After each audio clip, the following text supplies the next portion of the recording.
Tuhan, oleh karena kita boleh berkumpul kembali. Saya senang sekali Bapak Ibu pada malam ini karena ini adalah kesempatan yang kedua diberikan, dipercayakan kepada saya untuk melayani umat-umat Tuhan yang tergabung dalam Pendoa Eropa ya. Terakhir atau yang pertama di bulan Maret, awal Maret kemarin. Dan kemudian Ibu Kori pada saat itu meminta saya boleh kembali melayani, apakah boleh di tanggal 14 Juni. Saya sangat senang dan saya sambut. Kenapa saudara-saudara?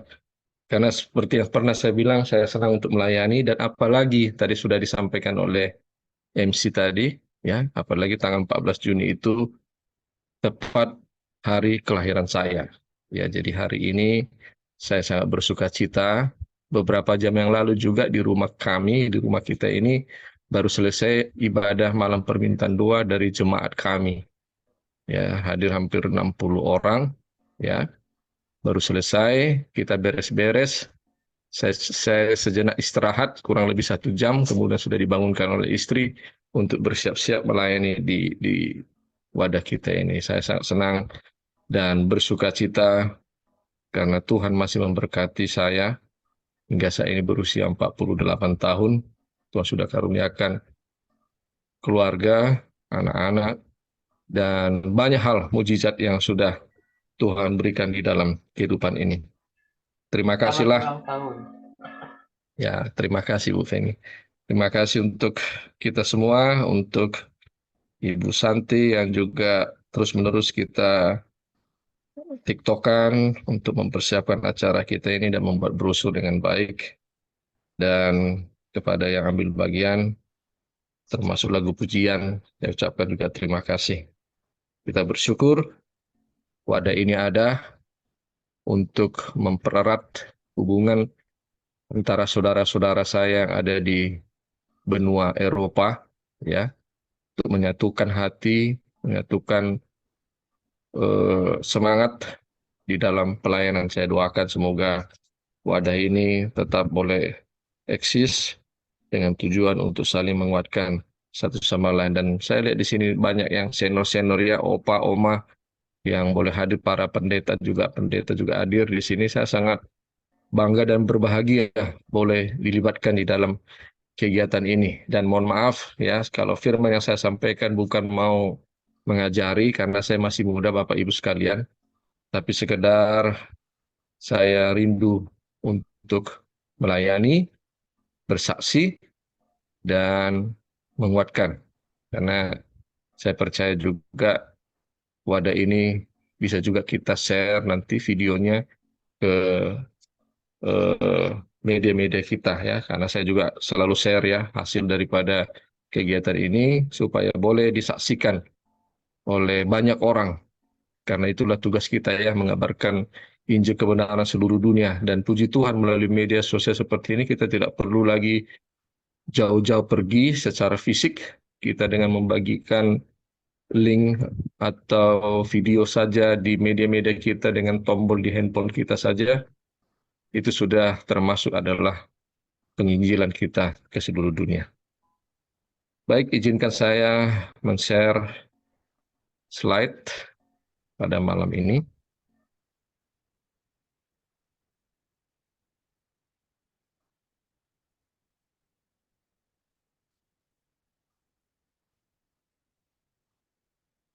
Firman Tuhan yang saya mau bagikan kepada kita pada malam ini, jelas ya kelihatan Bapak Ibu slide-nya dan suara saya?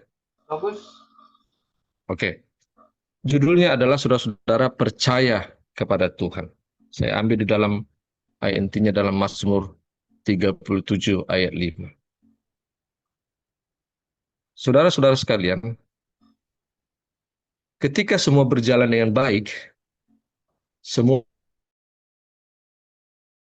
sesuai dengan keinginan kita, semua sesuai dengan logika kita, maka dengan mudah kita akan percaya kepada Tuhan. Ya. Namun, ketika semua tidak berjalan dengan baik, tidak sesuai logika kita yang terjadi. Dan tidak sesuai dengan pengertian kita. Disinilah pertanyaan, apakah kita tetap percaya kepada Tuhan? Jadi, mudah sekali kita mengatakan, aku percaya kepada Tuhan. Kalau ditanya mungkin kita yang hadir ini, siapa di antara kita yang tidak percaya kepada Tuhan? Barangkali tidak ada yang unjuk tangan. Atau saya tanya, apakah kita semua percaya kepada Tuhan? Kita semua akan lambaikan tangan. Tetapi saudara-saudara, tidak semudah mengimplementasikan kata-kata saya percaya kepada Tuhan. Kenapa? Karena kita mencoba memaksakan cara berpikir kita supaya diikuti oleh Tuhan. Logika kita diikuti oleh Tuhan. Keinginan kita diikuti oleh Tuhan. Doa-doa kita harus diikuti oleh Tuhan. Baru kita mengatakan, saya percaya kepada Tuhan. Sesungguhnya, inilah yang sedang kita sampaikan kepada Tuhan. Tuhan, saya percaya kepadamu kalau doa-doaku semuanya kau jawab. Saya percaya kepadamu Tuhan kalau anak-anakku engkau berkati. Saya percaya kepadamu Tuhan kalau penyakitku kau sembuhkan. Saya percaya kepadamu Tuhan kalau pekerjaanku semua berjalan baik. Saya percaya kepadamu Tuhan kalau kau berikan aku jodoh bagi yang mencari jodoh. Saya percaya kepadamu Tuhan kalau kau lepaskan aku dari pergumulanku seperti tadi doanya ya, untuk tidak bekerja atau diizinkan bekerja tidak pada hari Sabat. Tetapi kalau sebaliknya saya bertanya, apakah saudara tetap percaya kepada Tuhan ketika doamu itu tidak seperti tanda kutip tidak dijawab oleh Tuhan? Nah, saudara-saudara, perlu diingat ini. Ada sebuah cara atau alat uji Tuhan untuk membuktikan kita apakah kita sungguh-sungguh percaya kepadanya ataukah hanya sekedar lip service. Ya. Apa itu, saudara-saudara? Alat uji Tuhan.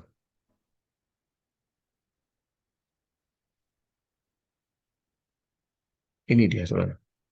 Suatu hari, Tuhan memerintahkan Nabi Yeremia untuk pergi ke tukang periuk. Nah, di sana Nabi Tuhan ini melihat tukang periuk sedang bekerja membuat sebuah bejana dari tanah liat. Kemudian Tuhan berfirman kepada Yeremia bahwa umatnya bagikan tanah liat di tangan tukang periuk. Nah, saudara-saudara, sadar atau tidak sadar kita sedang dibentuk oleh Tuhan melalui alat ujinya, yaitu cara Tuhan, untuk melihat apakah kita percaya kepada Tuhan yang sesungguhnya. Saudara bisa temukan ayat ini dalam Yeremia 18 ayat 4 sampai 6. Mungkin saudara-saudara juga pernah ke rumah tukang periuk melihat proses pembuatan bejana. Saudara-saudara perhatikan apabila bejana yang sedang dibuat dari tanah liat itu rusak, maka tukang periuk itu mengerjakan kembali menjadi bejana lain yang baik pada pemandangan. Makanya Tuhan berfirman dalam Yeremia 18 tadi, masakan aku tidak dapat bertindak kepada kamu seperti tukang periuk ini, hai kaum Israel. Demikianlah firman Tuhan, sungguh seperti tanah liat di tangan tukang periuk, demikianlah kamu di tanganku, hai kaum Israel. Ini penting kita ingat, saudara. Penting kita ingat yang saya garis merahi. Seperti tanah liat di tangan tukang periuk, demikian kamu di tangan. Jadi saya dan saudara, suka atau tidak suka, masuk dalam proses pembuatan bejana, masuk dalam proses kita seperti tanah liat yang sedang dibentuk oleh tangan Tuhan. Oleh karena itu, ada hubungan atau korelasi yang erat antara percaya kepada Tuhan dengan proses pembentukan Tuhan. Mari kita lihat, saudara-saudara, 7 langkah proses pembuatan bejana yang mengajar kita untuk percaya kepada Tuhan dalam proses yang cukup menyakitkan ini. Yang pertama, saudara-saudara, tukang periuk ini akan mengeluarkan gelembung-gelembung udara pada tanah liat. Jadi pada saat proses pertama, gelembung udara yang tersisa itu dapat memuai pada saat tanah liat dipanaskan atau dibakar. Sehingga kalau tidak dikeluarkan, dia dapat merusak bentuk, bahkan menimbulkan keretakan pada bentuk itu. Sehingga prosesnya adalah dilakukan dengan menginjak-injak tanah liat itu, sudah bisa mungkin lihat berkali-kali, atau kalau sudah pakai mesin modern, tanah liat ini akan dipres terus. Gunanya adalah mengeluarkan gelembung-gelembung udara supaya murni itu hanya tanah liat, tidak ada gelembung-gelembung udara. Karena kalau ada, itu akan bisa merusak bentuk dan menimbulkan keretakan pada saat nanti. Jadi ini berkali-kali dilakukan. Nah, aplikasinya atau implementasinya adalah gelembung udara di sini adalah hal-hal yang tidak dikehendaki Tuhan dalam hidup kita. Itu adalah kekosongan hati kita yang harus dihilangkan. Kita harus kosongkan hati kita dari hal itu. Kenapa? Karena kekosongan ini mengganggu setiap langkah hidup kita dan membuat kita tidak fokus dalam melakukan firman Tuhan. Apa itu kekosongan itu, saudara? Yaitu sakit hati, amarah, dendam, akar kepahitan, kekecewaan, iri hati, kesombongan. Inilah gelembung-gelembung udara yang sedang Tuhan keluarkan dari dalam diri kita. Bagaimana cara Tuhan melakukan? Dengan masalah, mengizinkan masalah datang untuk membersihkan kita dari gelembung-gelembung itu. Mungkin saudara pernah alami, saudara sudah baik-baik di gereja, melayani dengan sungguh-sungguh. Kemudian saudara dikecewakan oleh seorang pendeta atau tua-tua jemaat. Saudara difitnah. Ya, ada rasa sakit hati yang luar biasa. Saya juga alami itu, saudara. Saya alami itu di sebuah gereja. Tapi lama-lama saya berpikir ini Tuhan sedang membersihkan kesombongan saya. Karena pada saya membaca, saudara, semakin gampang saudara tersinggung, sesungguhnya saudara semakin menunjukkan saudara itu sombong. Jadi lama-lama saya berpikir, oh Tuhan sedang membersihkan kesombongan dalam diri saya, sedang mengajari saya untuk tidak dendam. Karena Tuhan sedang membentuk saya. Oke, oleh karena itu saya harus percaya kepada Tuhan bahwa ini adalah proses dari Tuhan. Yang kedua, saudara, tukang periuk itu akan menaruh tanah liat pada roda. Saudara mungkin lihat meja putar ya. Kemudian membuat tanah liat itu menjadi senter pada roda atau meja putar. Kemudian meja putar akan diputar, ya, dibentuk sambil terus diputar ya, berputar dia tapi sambil dibentuk. Sehingga dengan cara ini tanah liat akan menjadi mudah untuk dibentuk sesuai dengan keinginan. Ya, jadi diputar dia di sebuah ya, tanah liat itu jadi center di tengah-tengah dia, kemudian wadah ini diputar dan dibentuklah tanah liat itu. Apa artinya, saudara? Tuhan mengizinkan kita berputar seperti tidak ada jalan keluar, agar kita mengalami suatu keadaan fokus kepadanya. Kita tidak bisa lagi berharap dan mengandalkan kekuatan sendiri. Kita harus benar-benar mengandalkan Tuhan. Pola pikir ini harus kita mengerti, inilah cara Tuhan bekerja untuk tujuan yang terbaik dalam hidup kita. Jadi yang kedua, Tuhan sedang mengajari kita untuk bisa fokus kepada Tuhan. Ya, mungkin selama ini ada yang kita andalkan, mungkin kekayaan kita, pekerjaan kita, jabatan kita, kegantengan kita, kemasyhuran nama kita. Ini Tuhan akan mau buang ini supaya kita fokus kepadanya. Jangan ada berhala lain. Sehingga kadang-kadang diizinkannya kita berputar seperti tidak ada jalan keluar. Mungkin saudara pernah mengalami masa-masa, saya juga alami, seperti sudah jalan buntu. Saya mungkin sudah pernah sampaikan juga di sini. Kembali saya sampaikan, pernah saya di tahun 2014, saya mengalami seperti jalan buntu. Saya waktu itu tidak bekerja, mohon maaf 2004, waktu itu saya tidak bekerja, tapi saya merasa percaya diri, gampang cari pekerjaan. Saya melamar, saya kirim lamaran, hampir 200 lamaran. Satu pun, saudara, tidak ada panggilan. Saya hampir waktu itu putus asa. Saya merasa tidak ada jalan keluar.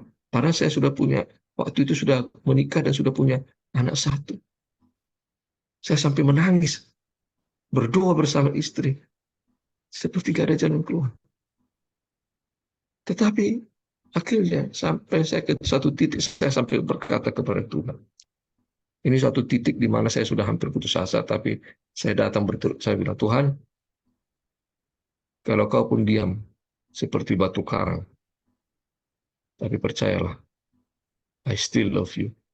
Dan saya akan selalu menyayangi dan melakukan apa yang kau sukai. Saudara, sampai di titik itu baru Tuhan menjawab doa saya. Artinya, sampai saya betul-betul fokus kepada mengutamakan dia di dalam segala hal. Sampai saya betul-betul mengatakan saya cinta kepadamu, walaupun keadaan saya seperti ini. Baru Tuhan jawab. Jadi saudara-saudara, proses ini harus kita ketahui. Apakah kita tetap percaya kepadanya ketika kita diputar-putar oleh keadaan seperti tidak ada jalan. Bertahan, saudara. Fokus kepadanya. Itu adalah proses dari Tuhan. Langkah ketiga adalah tukang periuk ini atau tukang bejana akan menambah bagian pegangan atau hiasan lainnya. Ada tambahan. Tambahan seperti ini seperti pegangan gelas akan ditempelkan kepada bodi utama sehingga menjadi satu kesatuan. Setelah itu disambung dan dihaluskan dan dipastikan kekuatannya akan aman. Apa artinya, saudara? Tuhan akan memberikan kita kemampuan membawa kita dalam satu proses di mana Tuhan akan menambahkan talenta, karunia kepada kita. Sadar atau tidak sadar kita, ketika kita mengikuti proses Tuhan ini, talenta-talenta saudara ditambahkan. Dulu saya, saudara, waktu ayah saya melatih saya menjadi bercilik, saya anak pertama, saya gagal, saudara. Saya seorang pemalu. Dilatih untuk nyanyi, suara saya fals. Ya, saya sangat pemalu. Dilatih untuk ambil aktif di kegiatan gereja, saya nggak bisa. Saya merasa saya nggak punya talenta karunia apapun, saudara, waktu itu. Tapi ketika saya mau dibentuk Tuhan, ketika saya mau mengikuti proses Tuhan, ketika saya mau memberikan hati saya kepada Tuhan, akhirnya, saudara-saudara, saya sampai hari ini bisa berkhotbah, bisa bikin KKR, bisa membaptis. KKR itu bisa membawa banyak jiwa-jiwa untuk dibaptis kepada Tuhan. Saya bisa aktif melayani. Saya bisa bernyanyi. Ada kuartet saya waktu SMA. Jadi, saya melihat ketika kita mengikuti proses Tuhan, selain kita menghadapi juga mungkin kesedihan, kesusahan, tanpa kita sadar ada karunia-karunia yang Tuhan berikan, talenta-talenta yang tadinya saudara pikir tidak saudara miliki. Nah, kemampuan ini merupakan satu hadiah yang tidak pernah kita pikirkan. Asalkan kita mau mengikuti proses ini, maka kemampuan kita akan ditambahkan oleh Tuhan. Ingat, saudara, kita di tangan tukang periuk sejati. Kita ada dalam proses Raja Alam Semesta. Sehingga kalau kita tetap percaya kepadanya, mengikuti proses ini, maka dia akan berikan talenta, karunia kepada. Jangan putus asa, saudara. Jangan merasa gagal. Ikuti proses Tuhan. Nanti kau sendiri akan terkejut dengan apa yang Tuhan sudah berikan. Langkah keempat adalah tukang periuk ini akan mencoba mengurangi kadar air yang dapat menyebabkan keretakan jika dipanaskan pada suhu yang tinggi. Proses ini dilakukan membiarkan bejana pada satu ruangan selama 1 hari atau lebih dari 1 minggu, tergantung ukuran dan bentuk. Dibiarkan, saudara, supaya apa? Air itu menguap. Selain tadi gelembung-gelembung, air itu menguap, ya, sehingga betul-betul hanya tanah liat dan tidak ada campuran air. Apa artinya, saudara? Sama seperti tadi.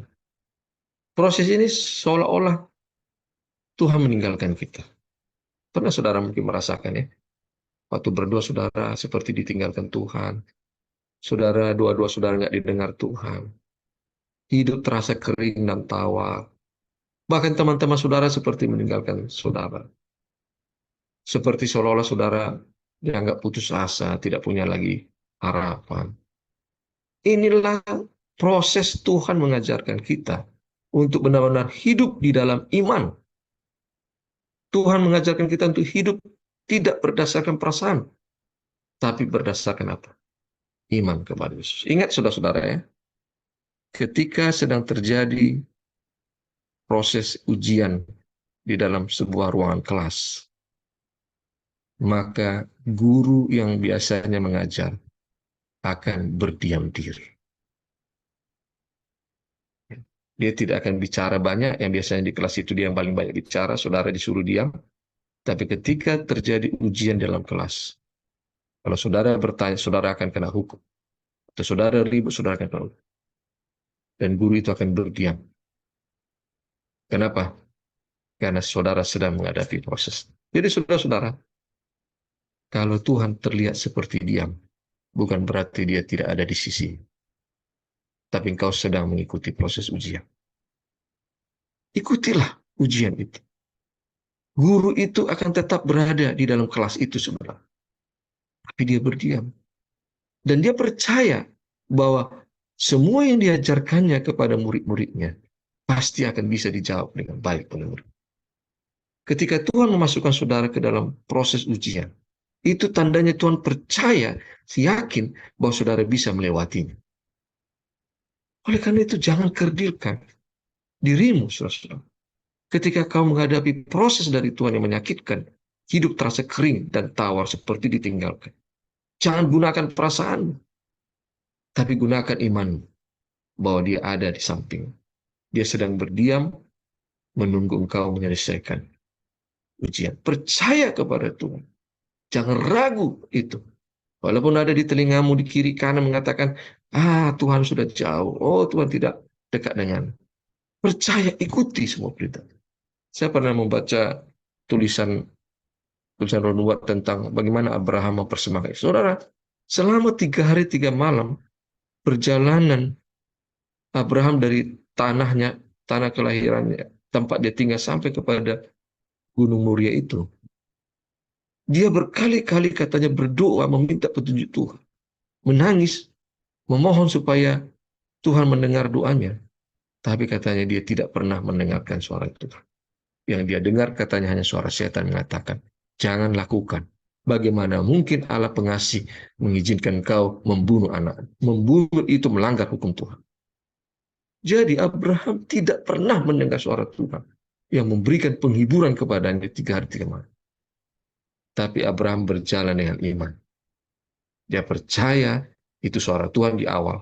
Dan dia lakukan tepat seperti yang diperintahkan Tuhan. Makanya Abraham adalah bapak orang percaya.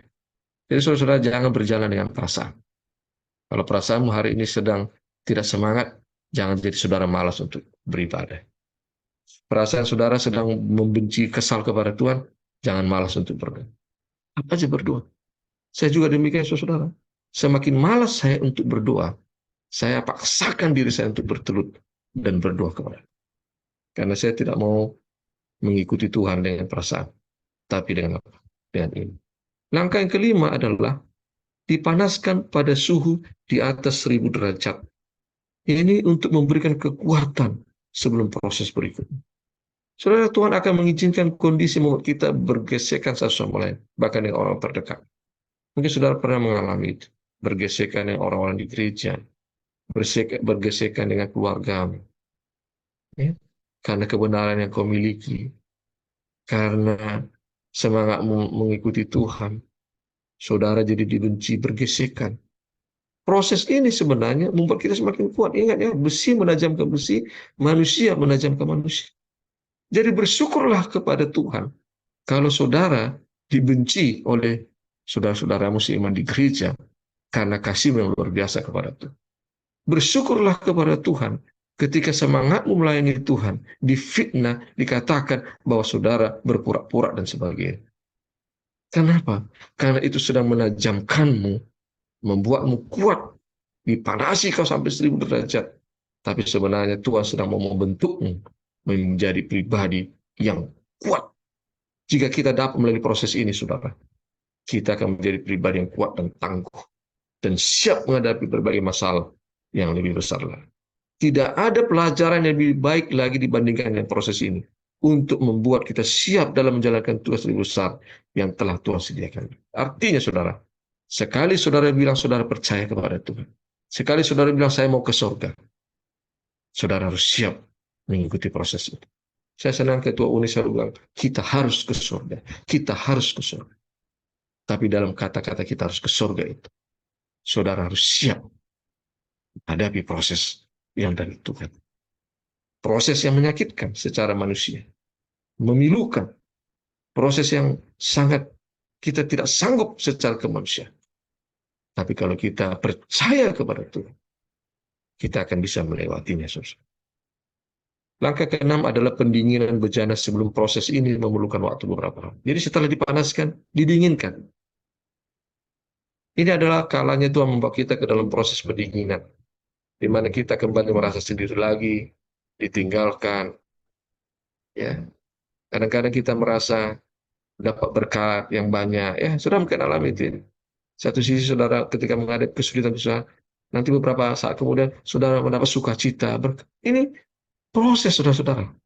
Kadang-kadang saudara menghadapi tekanan berat, tapi kadang-kadang Tuhan kasih berkat. Naik turun saudara. Suatu saat saudara berhasil dalam pekerjaan, dipromosikan. Tapi satu saat nanti saudara diizinkan turun di demosi, ya dipecat oleh karena kejujuran dan sebagainya. Ini adalah kondisi untuk mempersiapkan kita memasuki tahap berikutnya yang lebih panas lagi. Tahap terakhir, saudara. Melalui keadaan ini iman kita akan semakin dipertebal. Kenapa? Ujian-ujian akan membuat kita benar-benar dapat melihat bahwa Tuhan itu hidup. Membuat kita semakin percaya kepada Tuhan. Bahkan dalam kondisi terburuk sekalipun. Langkah yang terakhir, saudara, adalah menambahkan bahan yang membuat bejana terlihat berkilau. Setelah itu bejana itu akan dipanaskan kembali pada suhu di atas 1000 derajat. Bahkan lebih panas dari sebelumnya. Untuk memberi hasil yang sempurna pada proses terakhir ini. Saya percaya proses yang ketujuh ini adalah menjelang kedatangan Yesus yang kedua.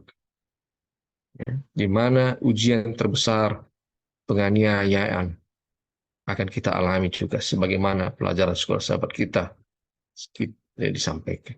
Itu adalah puncak tertinggi daripada ujian terberat dalam hidup kita. Puncak tertinggi dari sebuah pertanyaan, apakah kau orang tetap percaya kepada Tuhan, tetap mengasihi Tuhan, ataukah tidak? Proses ini menambahkan kapasitas dan kemampuan dalam diri kita. Kita akan dibawa kembali dalam satu kondisi yang memerlukan ekstra energi. Mungkin kita dianiaya, mungkin kita akan dibunuh, mungkin kita akan disalibkan. Seperti murid-murid Yesus pada zaman dulu. Tetapi itu akan membuat diri mereka berkilau seperti emas. Dan membuat mereka akan semakin kuat dalam menghadapi tertepal. Tetapi semakin panas kondisi yang kita hadapi, itu akan membuat semakin indah dan sempurna Tuhan di hadapan kita. Karakter kita semakin bercahaya dan hidup kita semakin menjadi terang bagi banyak orang. Dan pada akhirnya kita menjadi alat yang berguna untuk menggenapi rencana Tuhan. Kita dapat melakukan tugas dan fungsi yang telah Tuhan tetapkan bagi hidup kita. Karakter kita dulu. Ingat saudara-saudara ya, mungkin saudara sering mendengar itu. Kalaupun kita diizinkan Tuhan beristirahat atau mati di dunia ini, satu-satunya yang tidak berubah ketika kita bangkit adalah apa, saudara? Karakter kita. Tubuh kita akan disempurnakan Tuhan. Ya. Cacat yang ada dalam tubuh kita ini akan hilang. Kita akan cantik, dimuliakan. Tapi ingat, tabiat atau karakter kita tidak akan pernah berubah. Untuk itu, ketika kita masih hidup, saya masih kasih Tuhan kehidupan. Tuhan proses saya dalam bejananya, dalam rumah tukang periuk itu sebenarnya lebih kepada karakter saya, tabiat saya. Apakah saya ini sungguh-sungguh percaya kepada Tuhan, mengasihi Tuhan, ataukah tidak? Bejana yang dibentuk oleh tukang periuk akan digunakan untuk tujuan tertentu. Tukang periuk membentuk tanah liat sesuai dengan keinginannya. Jika dia membentuk tanah liat itu menjadi sebuah gelas, maka gelas itu digunakan untuk minum air. Jika dia membentuk tanah liat itu menjadi sebuah pot atau vas bunga, maka itu digunakan untuk tempat tanam. Jika dia bentuk itu untuk memperindah keramik pajangan, itu pastilah memperindah ruangan. Semua pembentukan punya maksud dan tujuan spesifik. Dan berbeda-beda kita, saudara. Pembentukan bejana saya berbeda dengan saudara. Tergantung kepada tujuan Tuhan menghadirkan kita di dunia. Ada tujuan Tuhan menghadirkan kita di dunia menjadi seorang pendeta dalam melayani. Ada mungkin hanya sekedar memberikan senyuman supporting. Ya, jadi beda-beda proses dan hasil akhir dari hidup kita. Tapi semua tujuannya adalah agar kita menjadi sesuatu yang bermanfaat, bermakna bagi banyak orang. Tuhan mempunyai maksud dan tujuan spesifik membentuk hidup kita. Semuanya untuk kemuliaan nama Tuhan. Di tangan Tuhan hidup kita akan semakin indah. Walaupun kadang-kala kita mengalami berbagai macam kesulitan dan percobaan. Tetapi akhirnya semua itu membuat kita lebih baik, lebih matang, dan memiliki iman yang lebih kuat seperti Yesus Kristus. Tuhan sedang membentuk saudara dan saya menjadi manusia yang terbaik, sama seperti tukang pembuat bejana membentuk dan menghasilkan bejana yang terbaik. Untuk menjadi manusia yang baik dan beriman, hal yang pertama yang perlu diperlukan adalah kita harus mau dibentuk Allah. Allah tidak memaksa agar saya dan saudara dibentuk. Itu adalah pilihan kita. Kalau saudara nggak mau dibentuk oleh Tuhan, Tuhan tidak akan pernah memaksa. Tapi ketika saudara mau dibentuk oleh Tuhan, masuk dalam prosesnya yang menyakitkan, maka kita akan terlihat mulia dan karakter Tuhan. Sebagaimana ada 7 langkah yang biasa dilakukan oleh seorang tukang periuk untuk menghasilkan periuk bejana yang terbaik. Demikian juga ada 7 langkah yang Tuhan lakukan agar kita menjadi manusia yang terbaik dan memiliki tabiat Yesus. Kesimpulan pelajaran kita pada sore hari waktu Eropa atau pagi hari waktu Amerika dan dini hari waktu Indonesia adalah Roma 8 ayat 28 berkata, kita tahu sekarang bahwa Allah turut bekerja dalam segala sesuatu untuk mendatangkan kebaikan bagi mereka yang mengasihi Dia, yaitu bagi mereka yang terpanggil sesuai dengan rencana. Artinya saudara yang katakan, hari ini sampai saudara berakhir hidup di dunia ini, Tuhan tetap bekerja mendatangkan kebaikan bagi kita. Artinya proses yang Tuhan sedang kerjakan tidak pernah itu menuju kepada kehancuran. Itu semua untuk mendatangkan kebaikan, bukan bagi Tuhan, tapi bagi kita ketika kita betul-betul mengasihi Tuhan. Mazmur 37 ayat 3 dan 5, serahkanlah hidupmu kepada Tuhan dan percayalah kepadanya dan Ia akan bertindak. Terjemahan asli daripada serahkan ini adalah campakkan. Ya, kalau serahkan, kalau saudara serahkan kunci mobil, masih saudara pikir-pikirkan itu. Tapi berikan semua, kasih hidupmu kepada, percaya kepada Tuhan. Dan Dia akan bertindak. Amsal 3:5-6, percayalah kepada Tuhan dengan segenap hatimu dan janganlah bersandar kepada pengertianmu sendiri. Akuilah Dia dalam segala lakumu, maka Ia akan meneruskan jalan. Proses yang Tuhan sedang kerjakan dalam hidup kita, kalaupun terlihat menyakitkan, memilukan kita, difitnah, dikhianati kita, ditinggalkan oleh orang-orang kita kasih. Kalau saudara percaya kepada Tuhan dengan segala hati kita, dan jangan bersandar pada pengertian kita, maka Dia akan bertindak dan Dia akan memberikan semua yang terbaik. Hanya masalahnya adalah apakah kita percaya kepada saudara. Jika kita menghadapi suatu cobaan, godaan, kesusahan, penderitaan, penyakit, dan banyak hal lain yang sulit lainnya, ingatlah, Tuhan tidak ingin membuat kita susah. Dia membiarkan kita untuk menghadapi segalanya, termasuk kesusahan sekalipun.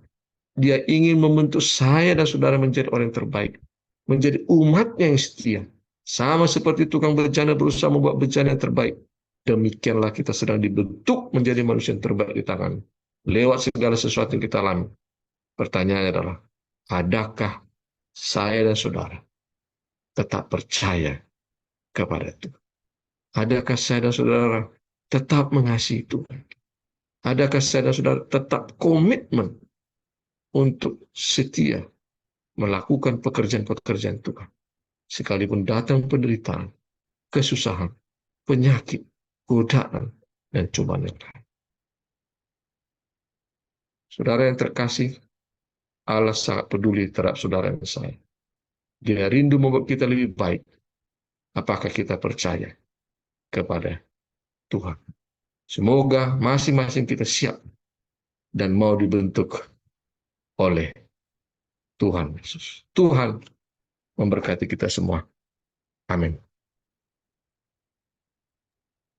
Amin. Amin. Amin. Baik. Terima kasih atas firman Tuhan yang begitu membangun dan begitu baik. Selanjutnya, kita akan mendengarkan kesaksian. Jika ada yang ingin memberikan kesaksian, kami persilahkan.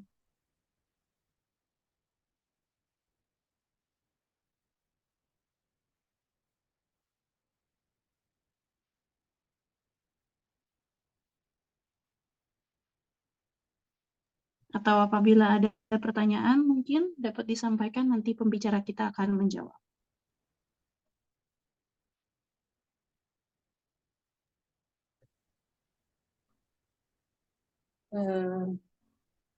Melalui kesempatan ini, keluarga kami mengucap syukur atau berterima kasih dengan doa-doa, dengan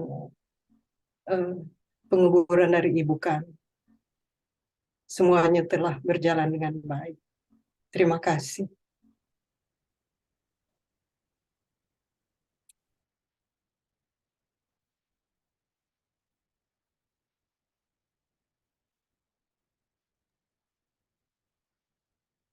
Ya, puji Tuhan, acara dari Om Makori juga dapat berlangsung dengan Tuhan, bernyanyi untuk Tuhan, mendengar firman Tuhan, dan berdoa kepada.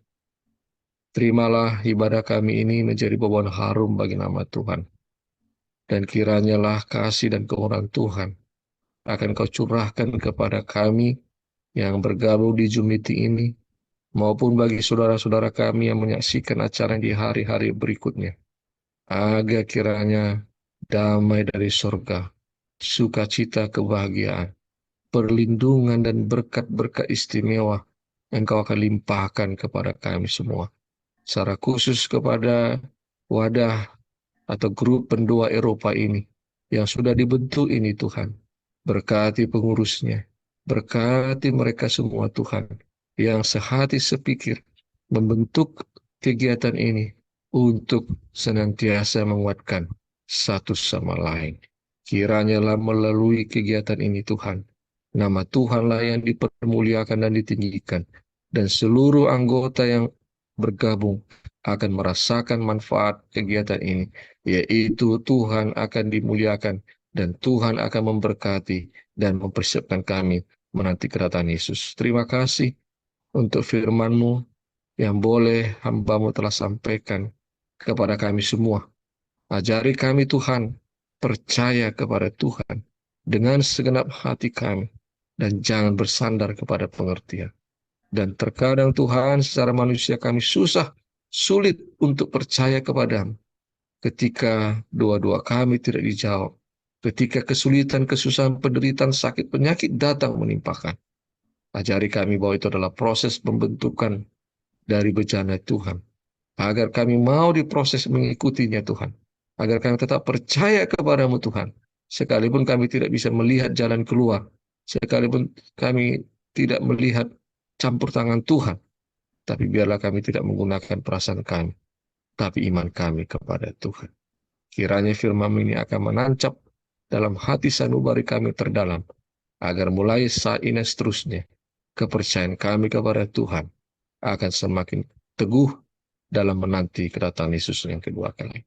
Terima kasih Tuhan, apapun pergumulan dari saudara-saudaraku, opa, oma, bapak, ibu, sahabat-sahabatku yang hadir ini, campur tanganlah bila ada yang sakit, sembuhkanlah dan pulihkan Tuhan. Bila ada yang lemah iman, kuatkan iman percaya mereka. Apabila ada yang masih masa-masa berduka, kiranya Kau menghiburkan mereka. Atau kalau ada yang seperti berputus asa, Tuhan berikan pengharapan tentang kasih kemurahan Tuhan. Sehingga kami semua tetap boleh bertahan teguh dalam menanti kedatangan Yesus yang kedua kali. Terima kasih Tuhan, kami akan akhiri ibadah kami ini. Kami akan berpisah untuk boleh beristirahat, atau untuk boleh melakukan kegiatan yang lain. Tuhanlah yang memberkati dan menolong kami. Pertemukan kami di hari-hari mendatang lagi dengan tiada kurang satu apapun. Terimalah berkat kepada kita semua. Tuhan memberkati engkau dan melindungi engkau. Tuhan menyinari engkau dengan wajahnya dan memberi engkau kasih karunia. Tuhan menghadapkan wajahnya kepadamu dan memberi engkau damai sejahtera. Kiranya kasih dari Allah Bapa, damai sejahtera dari Tuhan Yesus Kristus, serta penghiburan dari Roh Kudus akan mengurapi dan memberkati kita semua, mulai saat ini sampai kepada kedatangan Yesus yang kedua kali. Di dalam nama Tuhan Yesus kami persembahkan doa ini. Amin. Amin. Bapa kami yang di surga, dikuduskanlah Dikuduskanlah namamu, datanglah kerajaan, jadilah kehendak-Mu di bumi seperti di surga. Berikanlah kami pada hari ini makanan kami yang secukupnya, dan ampunilah kami akan kesalahan kami, seperti kami juga mengampuni orang bersalah kepada kami. Dan janganlah membawa kami ke dalam pencobaan, tetapi lepaskanlah kami daripada yang jahat, karena Engkaulah yang punya kerajaan dan kuasa dan kemuliaan sampai selama-lamanya. Amin.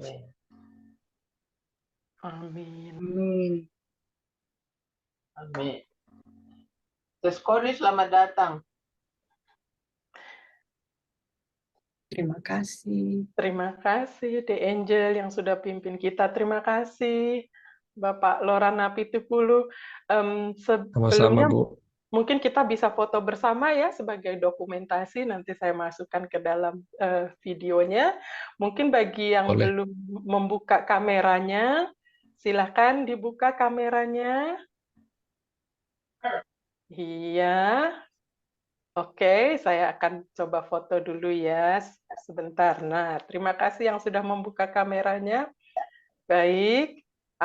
Ya, saya lihat juga ada Om Dahlia sudah masuk. Semua sudah hadir. Ya, oke, smile. Oh, sebentar, saya lihat Om Dahlan Manurung mau masuk ini. Tadi beliau sempat keluar. Oke. Ya. Smile, Jesus loves you. Sekali lagi. Smile. Oke. Saya lihat semua sudah buka. Nah, udah baiknya tadi kan juga dibilangin ya, hari ini tanggal 14, di kita masih siang ini. Masih tanggal 14, walaupun di Indonesia tanggal 15, tapi di Eropa masih tanggal 14, berarti belum selesai perayaan ulang tahunnya. Mari kita buka mikrofon kita semua, dan kita menyanyi bersama-sama lagu Happy Birthday. Ya. Oke, Happy birthday to you. Happy birthday to you. Happy birthday. Happy birthday. Happy birthday to you. Terima kasih. Selamat sekali lagi, selamat Terima kasih ya. Sangat mengharukan. Terima kasih banyak. Nah, saat ini juga atas Selamat panjang umur. tentunya setelah Amin. Terima kasih. setelah nyanyi lagu Happy Birthday ini, kayaknya nggak enak kalau kita tidak berdoa, bukan? Ini grup adalah grup pendoa. Jadi kita juga ingin mendoakan ulang tahun Bapak Lorana Pitupulu, dan saya senang sekali pada saat ini ada Om Pendeta Alex Rantung dan Tante Neti yang bersama-sama dengan kami. Bagaimana Om Pendeta Rantung, apakah bisa mendoakan Bapak Lorana Pitupulu yang Tuhan sudah berikan 1 tahun lagi di dalam kehidupannya? Bagaimana Om Pendeta Rantung? Terima kasih. Baik, silakan. Mari kita berdoa. Tuhan, Bapa Semawi yang bertakhta dalam kemuliaan surga, terpujilah nama Tuhan dan begitu besar kasih setia Tuhan bagi kami yang telah menyerahkan bagi kami Putra Allah yang tunggal. Yesus Kristus mati di atas bukit Golgota, di atas salib, dan telah bangkit pada hari yang ketiga dan sekarang duduk di sebelah kanan Bapa, yang sedang bersiap-siap yang kembali menjemput kami ke rumah yang telah Tuhan sediakan. Bapa, pada kesempatan ini kami mendoakan kepada saudara Napituk Pulu yang merayakan hari ulang tahunnya. Tuhan telah memberkatinya sepanjang 1 tahun yang telah berlalu, bahkan tahun-tahun yang cukup lama telah diberikan baginya. Hal yang sama Tuhan berikan juga bagi saudara kami ini pada tahun-tahun mendatang, sampai pada hari Maranatha. Tuhan kiranya memberkati Bapak ini, memberkati kami semua, memberkati pendoa Eropa ini, agar kami selalu dipersatukan di dalam kasih Tuhan, karena Tuhan sangat mengasihi kami, dan kami sangat mengasihi Tuhan. Terima kasih ya Tuhan. Tuhan mengampuni salah dan dosa kesalahan kami, karena kami ini tidak dengan nama lain, hanyalah di dalam nama Yesus Tuhan, penebus dan juru selamat kami. Amin. Amin. Terima Amin. kasih Amin. Om Pendeta. Terima kasih pendeta. Dan Ya, Tante terima kasih. Neti. Terima kasih semua yang sudah hadir. Tuhan memberkati kita semua. Oh iya, sebelum saya lupa, Bapak Loran, ini seperti biasanya ya, kami dari Pendoa Eropa mau memberikan penghargaan. Nanti ini akan saya kirimkan ke Bapak Loran, sertifikat penghargaan yang sudah memberikan renungan kepada kami. Tuhan memberkati Bapak Loran beserta juga dengan keluarga dan juga di jemaat di mana Pak Loran memberikan dukungannya. Sekali lagi saya atas nama Persekutuan Doa Eropa mengucapkan terima kasih atas kehadiran kita semua, juga untuk Pendeta Rantung dan Tante Femi, ada Luna di sini, ada saya lihat PA Ruan, Esther, Tante Kori, Tante Sarah dan Om Ruben, Ses Yuliko, lalu saya lihat juga ada Rumah Orang Biasa, ada Om Rusdi Dalias, ada Bapak Heri Rizkandi, Rani Situme yang tadi yang sudah berdoa, lalu Santi Schenderling, Eda Bernike, dan Tante Lea, serta Om Dahlan, dan lainnya. Tuhan memberkati kita semua. Sampai jumpa di kesempatan yang berikutnya. Saya memberikan kesempatan untuk saling bersapa.